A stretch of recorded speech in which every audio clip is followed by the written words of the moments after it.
Good evening. Well, I guess it's good morning now. Sorry for the late post, but I wanted to make sure I got out the info on distribution estimates and reviewing data for the single stock YieldMax ETFs. So, anyway, I'm going to do this one.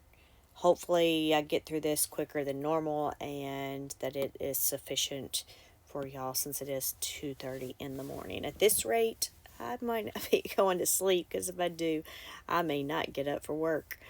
But so we had 3 trades today and they closed out their short calls. I don't know if you watched the video that I did earlier today, which was just, a quick roundup of where we were before holdings post and everything else. But I stated that they had closed these short calls out, which I found odd because I know they had been wanting to, my talk with Jay, they want to let these close out, let them expire worthless. If possible, and these right here were below the strike prices significantly based on this right here, at least at the end of the day, but they paid to close them out. So then it makes me wonder if they're going to change the way they've been doing these from here on out. Of course, it was just 3 of them, and they have, I think, 20 tickers total. But I don't know. That does raise the question for me, but you can see they paid 4, 9, and 2 cents to close those out, but they would have expired worthless tomorrow. I don't know if it was just better to not to take that risk and for them to pay, $3,500 to close those out. I don't know. Maybe that's what they did. They just haven't been doing that. So we'll see how they go, how they start doing it. So we don't have any actual trades to go over here as far as any new ones are being added to or anything. So if we look at the top, I'm going to try to remember to go over this. Our yesterday's close was 26 cents. And now I bet, maybe I should put formulas in here to show the percentage change, even though I know it's just like a divider. Always thinking. Okay, on here, I'm just going to make this red, and it'll remind me that I said something about doing something there.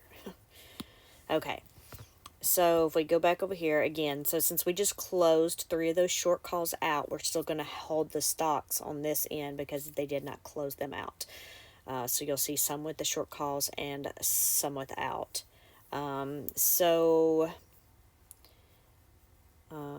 Anyway, so I was sorry, I got sidetracked. So at the top, yesterday's close is 18.26, and then today we closed at 18.42. So we were up, I shouldn't be doing math right now, 16 cents, I guess. And the NAV is at 18.38. We still hold 20 tickers total. Our outstanding shares is about the same. And now that I look at that number, I remember I got on the computer to do something. I do not think that I have added, not that it's going to change much dollar amounts since it was just a few thousand. Yeah, I did not add these to the trades tab, so I will do that this second. That way those will update there. Because it's not going to update the numbers at the top, and it may not even change anything. Like I said, that small of amount, but I have to have those copied over. So anyway, it's showing for our short calls, is meaning the short calls that they earned the premium on and the amount it cost them to close that out. I call it something different in a different place, so I don't know.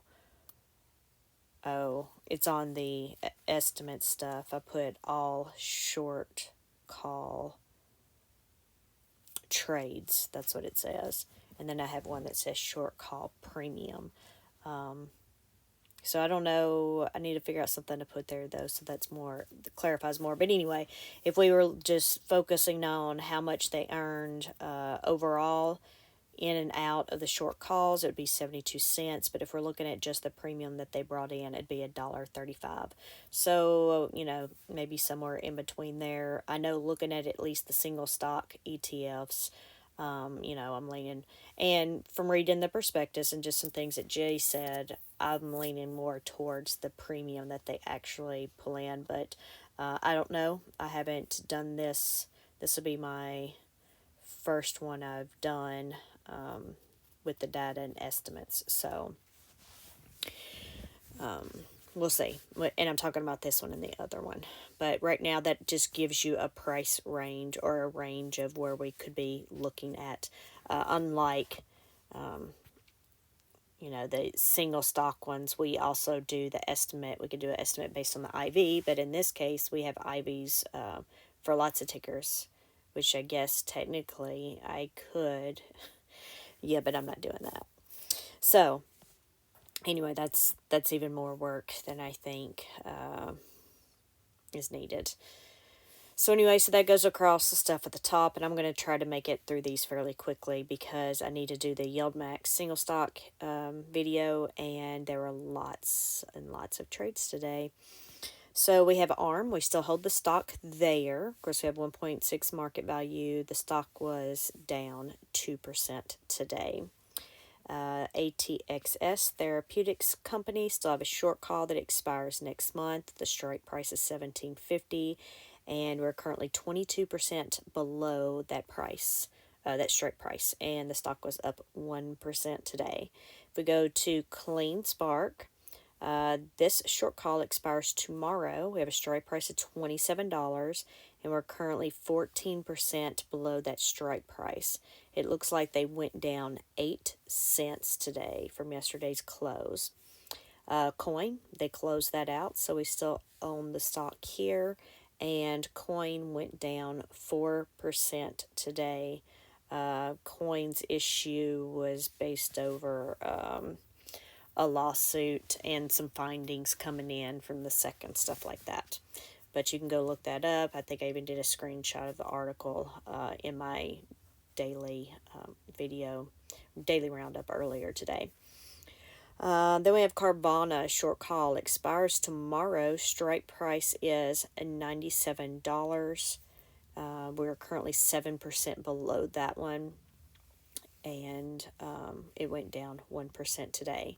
So GCT, I want to tell you what, today I about flipped out, but apparently there's a new ticker today. I don't remember if it was a SPAC or I don't know what happened. But anyway, it's a brand new ticker out there, GCTS. So don't get that confused with GCT. But anyway, short call expires next month. Straight price $30. Currently 13% below that. And the stock did go up 2% today. I really hope y'all are okay with me just going through these quickly. I hope this doesn't make you sick scrolling back and forth. I'm just trying to zoom in as much as possible for those on a phone.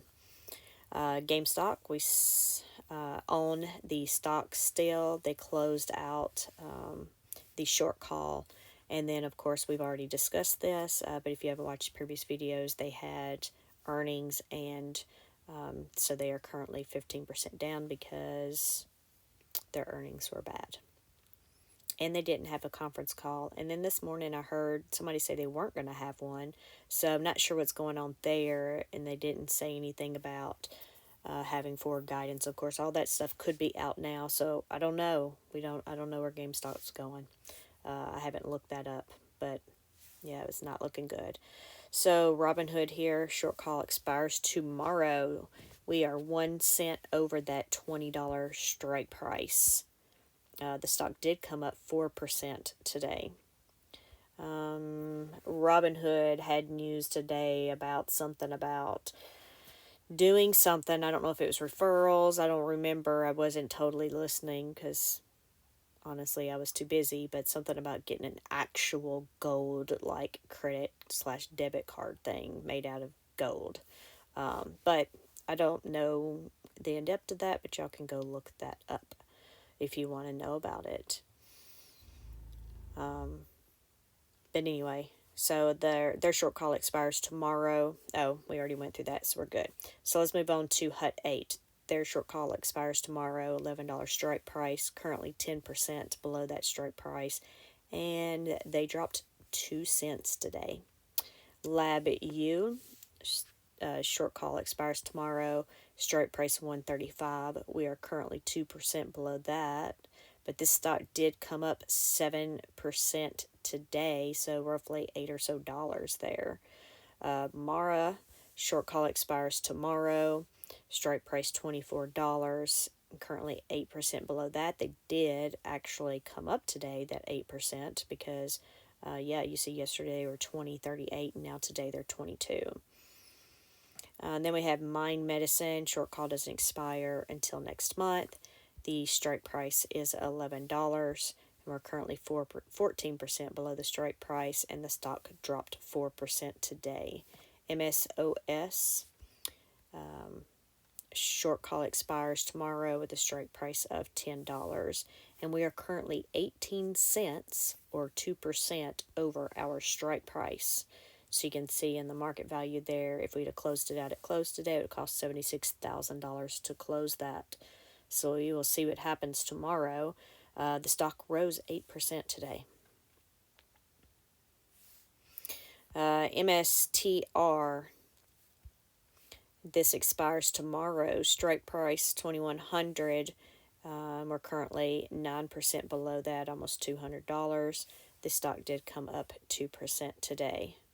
NanoX Imaging, short call expires next month. Strike price $12.50. We're currently 21% below that, even though they did come up 8% today. Restorative Hardware, short call expires tomorrow. $320 strike price, currently 7% below that, and the stock was up 4% today. Root, short call that expires next month, $65 strike price. We're currently 14% below that strike price, and they did drop 4% today. SMCI, short call expires tomorrow, strike price $11.70, currently 13% below that, roughly $150, and the stock dropped today, I don't know, somewhere around $1.80, $1.77 or something. And then we have Vikings Therapeutics with the expiration of tomorrow, $80 strike price. We are currently $83.34, so we are $3.34 above the strike price, or 4%.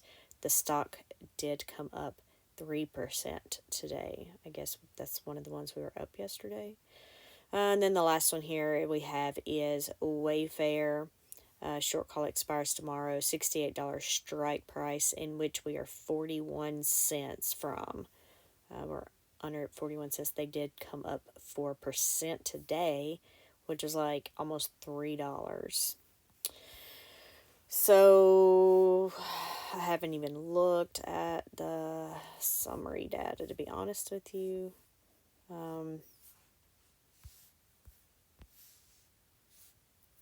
Oh, and I forgot to mention that their cash is negative $3 million.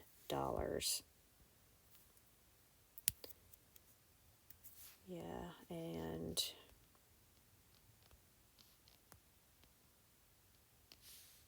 no, that's because it doesn't have IB there. All right, I'm sorry, I'm a little tired. Our highest ranking market value wise is the Viking Therapeutics, MicroStrategy, Hood, and MSOS. I think that was the top. Okay, top 4. Of course, you see our weightings. They're roughly 4 to 5% apiece. Of course, you see we have up there in the money market account, we have 5.5 million, even though our cash is negative 3 million. We look at our worst market value.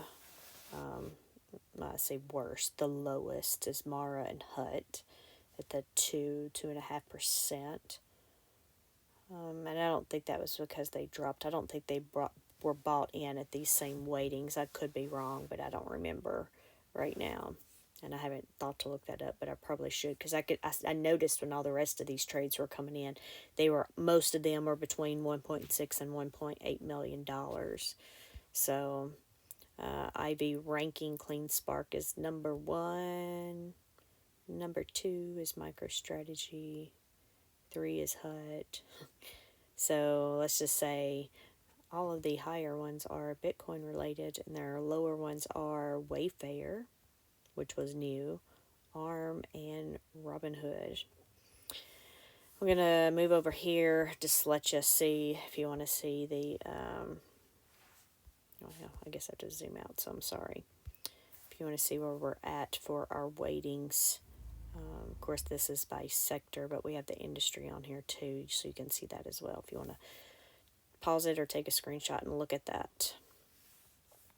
And then I need to apparently go back and save the last couple of days here of data, because I did not.